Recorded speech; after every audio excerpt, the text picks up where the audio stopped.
This is me hiding in Mr. Beast TV show, Beast Games.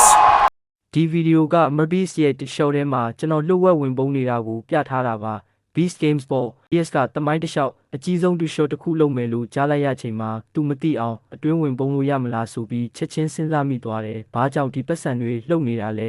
။စီမင်းကဒီလိုပါငါနဲ့ Jimmy တို့တိုက်ရိုက်ရှင်ပြန်ရမယ်။ Jimmy က episode တစ်ခုထဲမှာငါပုံနေတာကိုတွေးမိရင်သူ့ဘက်ကိုတမက်ရမယ်။သူမတွေးနိုင်ပဲငါလွတ်သွားရင်ငါဘက်ကိုတမက်ရမယ်။ဒီဗီဒီယိုအဆုံးမှာငါမှတ်ဖို့များရင်ငါနိုင်ရပြီး Jimmy ကိုအမြဲတမ်းကြွားနိုင်တဲ့အခွင့်အရေးရမယ်။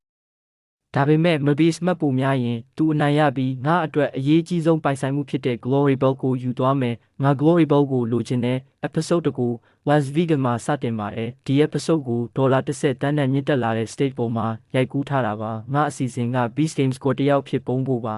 ။ဒါပေမဲ့အဲ့ဒီဝတ်စုံရဖို့အရင်ဆုံး set ထဲကိုလှုပ်ဝက်ဝင်ရပါတယ်။ Jimmy ကို Beast Games ဆဲဝင်တဲ့အချိန်မှာမတွေ့အောင်လုပ်ဖို့ဒီလူကငါအတွက် Discord တစ်ခါထပ်လုပ်ပေးတယ် transition လုပ်ကြမလားအဲ့ဒါ3နာရီကြာသွားတယ်ပထမဆုံးအချိန်ဆက်ကိုရောက်လာခဲ့ပြီးအရွယ်စားကမယုံနိုင်လောက်အောင်ကြီးမားပါတယ် Good disguise တွေရှာဖို့ wardrobe ကိုဝင်သွားပါတယ် Jimmy ကအထဲမှာရှိနေတယ်သူမသိအောင်အမြန်ဆုံးဝတ်စုံပြင်ရမယ်လို့ဆူတောင်းနေရတယ်ဒါပေမဲ့အထဲဝင်လိုက်တာနဲ့ဒီလိုဖြစ်သွားတယ်သူရှိတယ် Oh my god သူတို့မသိဘူး wardrobe ကိုဆက်သွားရင် Jimmy ရဲ့ cost Carl နဲ့တွေ့သွားတယ်ကြောက်မက်ဖွယ်ဖြစ်နေတဲ့နောက်ဆုံး wardrobe ကိုရောက်ပြီး discord ပြောင်းလဲမှုစတင်လိုက်တယ် cool transition အမှန်ပြောရရင်ဒီ discord ကကိုယ်ပုံနဲ့အရန်တူလို့စိုးရိမ်မိတယ် core training ပြီးသွားတော့အလုပ်သမားတွေတကယ်ပါဝင်နေတယ်လို့ဖြစ်လာတယ် walkie talkie ပါရလာပြီးဒီ production ရဲ့တကယ်အဖွဲ့ဝင်တယောက်လို့ဖြစ်သွားတယ်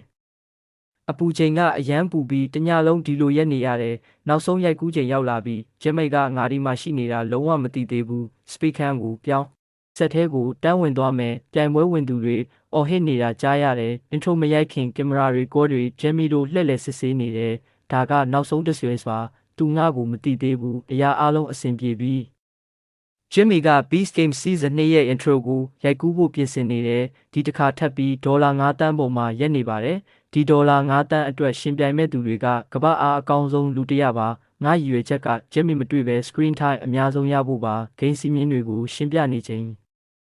ငါကနောက်ခံမှာရက်နေရင်စိတ်လှုပ်ရှားနေတယ်9နာရီကြာအောင် Jimmy ကငါ့ကိုမသိသေးတာကြောင့်အမှန်တကယ်ဘာဖြစ်နေလဲဆိုတာဖော်ထုတ်ဖို့ဆုံးဖြတ်လိုက်တယ်နောက်ဆုံးတော့ Jimmy ကငါ့ကိုတွေ့သွားပြီးအနိုင်ရှုံးဆုံးဖြတ်သွားပါတယ် Boys, what up?